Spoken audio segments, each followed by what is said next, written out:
नमस्कार दोस्तों, स्वागत है आप सभी का एक बार फिर से आपके अपने YouTube चैनल टेक्निकल जॉब ज्ञान में। दोस्तों 22 मई को मॉर्निंग शिफ्ट का जो टेक्निकल हेल्पर भर्ती 2022 प्री एग्जाम हुआ है उसके बारे में अपन उसका एनालिसिस करने वाले हैं। काफ़ी सारे प्रश्न है, 40 के आसपास में प्रश्न है, टेक्निकल और नॉन टेक्निकल के बच्चों ने भेजे है, तो उनका भी अपना आंसर जानेंगे और कंप्लीट पेपर का विश्लेषण करने वाले हैं। कौन कौन से टॉपिक से प्रश्न रिपीट हो रहे हैं उनके बारे में भी अपन जानने वाले हैं। चैनल पे पहली बार विजिट कर रहे हो तो सब्सक्राइब जरूर कर लेना। काफ़ी सारे बच्चे वीडियो तो देखते हैं लेकिन चैनल को सब्सक्राइब नहीं करते। चैनल को सब्सक्राइब जरूर कर लिया करो ताकि नेक्स्ट वीडियो की अपडेट आपको मिल जाए। वीडियो अच्छा लगे तो मुझे लाइक करके सपोर्ट जरूर करना। तो चलिए दोस्तों आज के इस वीडियो को स्टार्ट करते हैं। भाई सबसे पहले अपन बात कर लेते हैं जिन बच्चों का आगे एग्जाम होने वाला है तो कौन कौन से टॉपिक से प्रश्न रिपीट हो रहे हैं और कौन सी चीज़ों पर उनको ज़्यादा ध्यान देना चाहिए। एक चीज़ मैं आपको बता दूँ कि प्रश्न है वो रिपीट नहीं हो रहे हैं, टॉपिक रिपीट हो रहे हैं, प्रश्न रिपीट नहीं हो रहे। और कौन कौन से टॉपिक से प्रश्न रिपीट हो रहे हैं, मतलब कौन कौन से टॉपिक रिपीट हो रहे हैं, तो जैसे कि आपका डीसी मोटर है, प्रश्न लगातार उसमें से आ रहे हैं।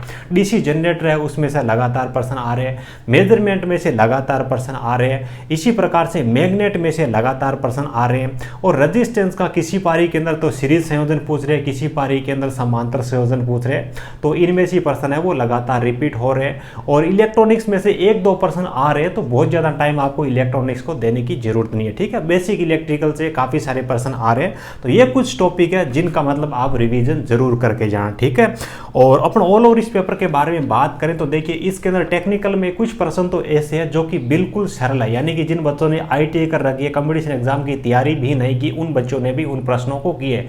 बिल्कुल सिंपल प्रश्न है और कुछ प्रश्न है वो ठीक ठाक है, यानी कि ऑल ओवर अपन इस पेपर का लेवल देखें ना तो टेक्निकल का जो लेवल है इसका मीडियम रहने वाला है। इसके अंदर सिंपल प्रश्न भी है और ठीक ठाक प्रश्न भी है, लेकिन ज़्यादा हार्ड प्रश्न इसके अंदर नहीं है। राजस्थान जीके का लेवल है वो टेक्निकल से थोड़ा सा अच्छा लेवल है, सिंपल प्रश्न भी उसके अंदर पूछे गए हैं और थोड़े से अच्छे लेवल के भी प्रश्न पूछे गए। तो राजस्थान जीके है उसका लेवल टेक्निकल से अच्छा लेवल रहा है। ठीक है, तो चलिए इस प्रकार का कुछ ये पेपर रहे। अब अपन बात कर लेते हैं प्रश्नों के बारे में। जो बच्चे एग्जाम दे के आए तो आंसर मिला सकते हैं, और जिन बच्चों का आगे एग्जाम होने वाला तो किस प्रकार के प्रश्न आ रहे हैं उनके बारे में भी देख लेना। और देखिए जो प्रतीक होते हैं, सिंबल होते हैं, सिंबल मतलब सिंबल में से कोई ना कोई प्रश्न हर एक शिफ्ट के अंदर पूछा जा रहा है। देखिए सबसे पहला प्रश्न है राजस्थान में सबसे कम वन क्षेत्रफल वाला जिला कौन सा है। तो पहले एक प्रश्न पूछा गया था सबसे अधिक वन क्षेत्र वाला, वो उदयपुर था। तो आज पूछ लिया भी सबसे कम वन क्षेत्रफल वाला जिला कौन सा है। क्षेत्रफल जिस जिले के अंदर है वो आपका चूरू जिला। ठीक है, और सबसे गर्म जिला वो भी चूरू है। अगला जो एक प्रश्न है राजस्थान का प्रवेश द्वार। देखिए यहाँ पे कुछ बच्चे प्रवेश द्वार का बोल रहे हैं और कुछ बच्चे हैं वो सिंह द्वार का बोल रहे हैं। तो अगर प्रश्न के अंदर सिंह द्वार था तो उसका तो आंसर होगा अलवर। राजस्थान का सिंह द्वार है वो तो है आपका अलवर, और राजस्थान का जो प्रवेश द्वार है वो है आपका भरतपुर। ठीक है, तो इन दोनों में से कोई सा भी प्रश्न था आप अपने हिसाब से मैच करवा लेना।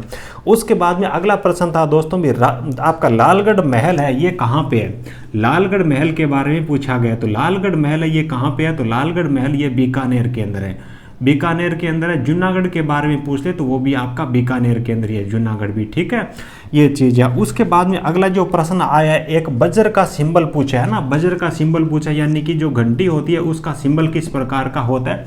तो ये आपका एक टेक्निकल के अंदर प्रश्न आया। तो इसका जो मतलब क्या है कि जो सिंबल होता है कुछ इस हिसाब से वज्र का सिंबल होता है ना, इस हिसाब से वज्र का ये सिंबल होता है। ठीक है, तो सिंबल हर एक शिफ्ट के अंदर देखने को मिल रहे हैं। चलिए आगे पूछा गया गुरु शिखर कहाँ पे है, तो गुरु शिखर है सिरोही के अंदर, माउंट आबू में। ठीक है, अगला प्रश्न था हवा महल कहाँ पे है, तो हवा महल तो जयपुर में है, सभी ने राइट ही किया होगा। उसके बाद में विभवांतर की इकाई क्या है, तो विभवांतर की इकाई वोल्ट होती है। जिन बच्चों ने ITI कर रखी है सबको पता है, किसी ने मेरे हिसाब से इसको गलत नहीं किया होगा। अगर इसको भी गलत किया है तो फिर मेन एग्जाम के अंदर काफ़ी दिक्कत होने वाली है, बहुत ज़्यादा हार्ड वर्क करने की जरूरत है। उसके बाद राजस्थान का सबसे स्वच्छ जिला कौन सा है, तो इसका राइट आंसर मेरे पास में नहीं है, आप गूगल बाबा पे सर्च करके जरूर चेक कर लेना। चक्र प्रति सेकंड का क्या मतलब होता है, तो चक्र प्रति सेकंड यानी कि जो अपनी आवृत्ति होती है, फ्रीक्वेंसी, वो होती है चक्र प्रति सेकंड। ठीक है, ठीक है, तो ये आपकी आवृत्ति होती है चक्र प्रति सेकंड। ठीक है, अगला जो प्रश्न था एक MCCB पे प्रश्न था, MCCB पे प्रश्न था। तो इसके बारे में प्रश्न क्या था उसके बारे में देखिए एग्जैक्ट पता नहीं है, लेकिन इसके बारे में फुल फॉर्म के बारे में बात करें तो मोल्डेड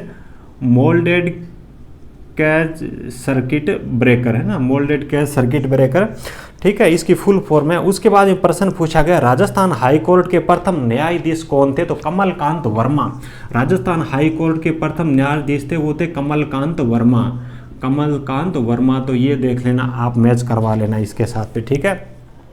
उसके बाद में एक प्रश्न था आपका फेरोमैग्नेटिक पदार्थ का उदाहरण कौन सा है। फेरोमैग्नेटिक का मतलब होता है लोहा चुंबकीय पदार्थ। तो यहाँ पे जैसे कि बच्चों ने बताई ऑप्शन दे रखे थे, एक तो दे रखा था चांदी का, एक दे रखा था तांबा का, एक दे रखा था निकिल का, ठीक है, एक कोई और ऑप्शन था तो लोहा फेरोमैग्नेटिक यानी कि लोहा चुंबकीय पदार्थ है, आपका निकिल है, राइट आंसर होगा। उसके बाद में वेव वाइंडिंग के बारे में एक प्रश्न पूछा गया था। अब ब्रूस के बारे में पूछा गया था, समांतर पथों के बारे में पूछा गया था, सिंप्लेक्स के बारे में, डुप्लेक्स के बारे में, कौन सी वेव वाइंडिंग के बारे में पूछा गया था, एग्जैक्ट पता नहीं है।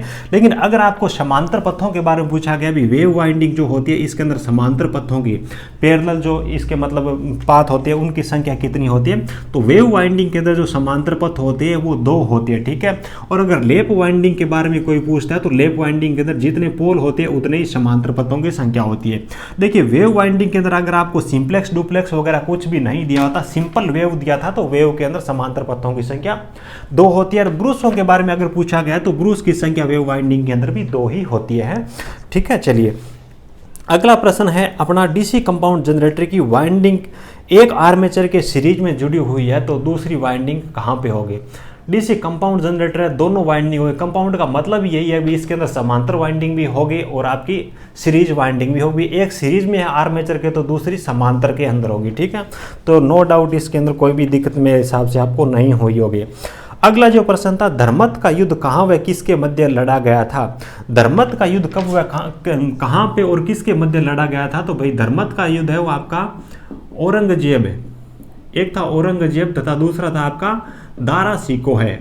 औरंगजेब और दारा शिकोह के मध्य लड़ा गया था और ये युद्ध लड़ा गया था उज्जैन के अंदर, उज्जैन जो कि वर्तमान के अंदर एमपी स्टेट के अंदर है, ठीक है।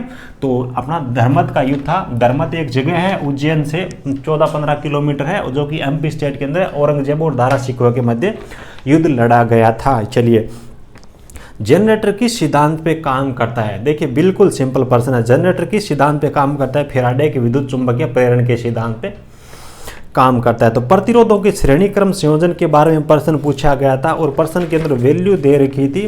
देखिए आपका 3 ओम है, उसके बाद में 5 ओम था और उसके बाद में 9 ओम था। तो आपको तुल्य प्रतिरोध बताना था, तो भाई 5, 3, 8, 9, 17 है ना, 17 ओम हो जाएगी। हर कोई कर देगा बच्चा, जिसने आईटी कर रखी है, पूरे दिन आईटी कॉलेज भी नहीं गया फिर भी वो कर देगा, कोई दिक्कत नहीं होगी। चलिए उसके बाद में अगला जो प्रश्न था हाफ वेव रेक्टिफायर का आउटपुट VDC पूछा था। अभी हाफ वेव रेक्टिफायर है, हाफ वेव रेक्टिफायर, ठीक है, उसका आउटपुट VDC आपको पूछा था। तो इसका आउटपुट जो होता है 0.45 इंटू RMS, VRMS है ना, RMS ये होता है। अगर आपको अगली शिफ्ट के अंदर देखने को मिल जाए फुल वेव के बारे में, फुल वेव का आपको आउटपुट VDC पूछ ले, VDC पूछ ले तो वो होता है 0.9 इंटू VRMS, ठीक है। तो ये भी आपको ध्यान रखना है। चलिए बच्चों अगला जो प्रश्न था ई श्रेणी की आग, ई श्रेणी की आग के अंदर मतलब किस प्रकार की आग आती है। देखिए काफ़ी सारे बच्चों को डाउट था क्योंकि ज़्यादातर बच्चों ने क्या कि बुक्स के अंदर जो अपनी विद्युत आग होती है इसके लिए सी ही रहता है, मतलब क्या कि सी श्रेणी के अंदर रखा जाता है, ऐसे पढ़ा होता है। लेकिन जो विद्युत वाली जो आग होती है, इलेक्ट्रिक जो फायर होती है, वो सी से कैटेगरी के अंदर भी उसको रखते हैं और उसको ई कैटेगरी के अंदर भी रखते हैं। अगर आपके ऑप्शन के अंदर ये ई वाला था, ई श्रेणी के अंदर आपकी विद्युत आग लिखा हुआ था इलेक्ट्रिक वाला, तो वो ऑप्शन आउट है, नो डाउट, कोई भी मतलब क्या कि दिक्कत नहीं है।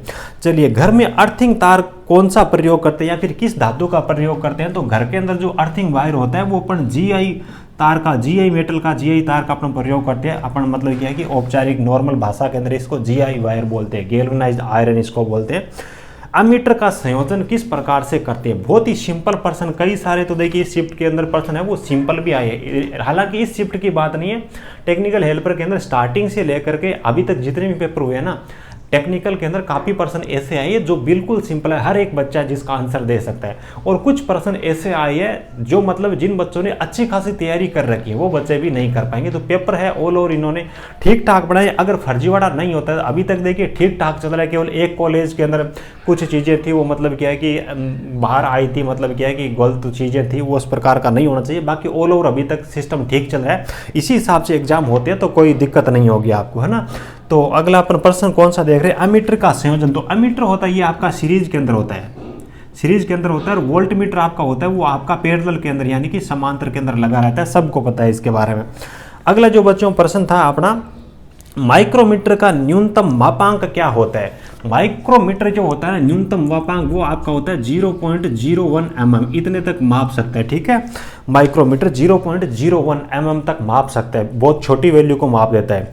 विद्युत सर्किट में चालकत्व है तो वो आपका चुंबकत्व सर्किट के अंदर किसके समकक्ष है या फिर किसके समान है, तो वो होता है आपका परमियंस के, किसके, परमियंस के, ठीक है। तो ये आपको देख लेना है, ठीक है। तो अपना जो चालक तो होता है विद्युत सर्किट के अंदर, उसी प्रकार से चुंबक तो सर्किट के अंदर परमियंस होता है। विद्युत सर्किट के अंदर कौन सी चीज होती है उसके समान चुंबक के सर्किट के अंदर कौन सी चीज होती है, याद कर लेना, आगे भी प्रश्न पूछे जाने के चांस है।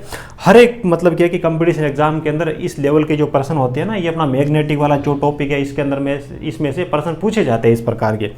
चलिए, चुंबकीय क्षेत्र का सीजीएस मात्रक आपको पूछा है, तो चुंबकीय क्षेत्र का सीजीएस मात्रक होता है वो आपका गोस होता है, ठीक है, नो डाउट। अगला जो प्रश्न है, स्ट्रीट लाइट के लैंप में कनेक्शन किस प्रकार का होता है, यानी कि स्ट्रीट लाइट वाले जो लैंप होते हैं ना जो जुड़े रहते हैं, तो वो किस प्रकार में मतलब क्या कि कौन से संयोजन में होते हैं, तो वो समांतर क्रम संयोजन में जुड़े रहते हैं। और अपने घरों की जो वायरिंग होती है ना वो भी आपकी समांतर क्रम में होती है, ठीक है।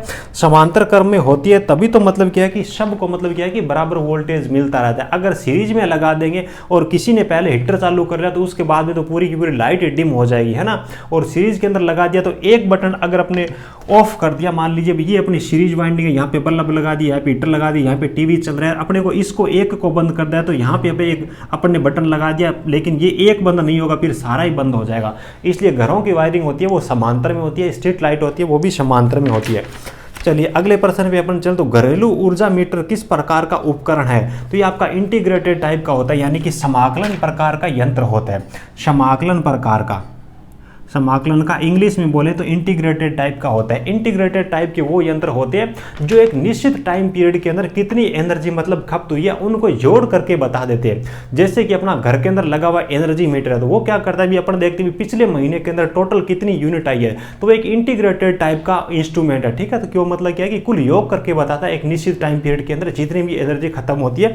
तो अपना जो घरेलू ऊर्जा मीटर है वो आपका समाकलन प्रकार का, और इंग्लिश के अंदर बोले तो इंटीग्रेटेड टाइप का उपयंत्र है, उपकरण है एक, ठीक है। इंडक्शन मोटर की बॉडी किसकी बनी होती है, तो ये आपकी ढलवा लोहे की बनी होती है, जिसको अपन इंग्लिश के अंदर कास्ट आयरन बोलते हैं, ठीक है, कास्ट आयरन बोलते हैं, जिसको अपन ढलवा लावा भी बोलते हैं हिंदी के अंदर।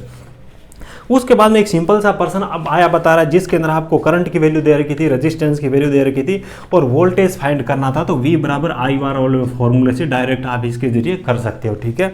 और एक चीज़ ध्यान रखना, जो मतलब क्या है कि कैलकुलेशन पॉइंट वाली होती है ना उनको छोड़ के नहीं जाना है, सिंपल प्रश्न है, थोड़ा सा टाइम आपको हर एक पर्सन को देना है, हर एक पर्सन पे आपको मेहनत करनी है, रिजल्ट अच्छा मिलेगा, ठीक है। कहीं पर भी लापरवाही नहीं करनी। लॉन्ग शंट और शॉर्ट शंट जनरेटर पे कोई पर्सन आया है, पर्सन एग्जैक्ट मेरे पास में है नहीं। उसके बाद में कॉमन एमीटर में फेज अंतर कितना होता है, अभी कॉमन जो एमीटर होता है ना, कॉमन एमीटर CE होता है, इसमें फेज अंतर होता है वो 180 डिग्री का होता है। कॉमन बेस होता है, इसके अंदर फेज अंतर 0 होता है, और कॉमन कलेक्टर होता है आपका CC, उसके अंदर भी फेज अंतर 0 होता है। तो अगली शिफ्ट वाले बच्चे इनका ध्यान रखना, कॉमन बेस और कॉमन कलेक्टर फेज अंतर 0 होता है, कॉमन एमीटर के अंदर 180 डिग्री का फेज डिफरेंस होता है।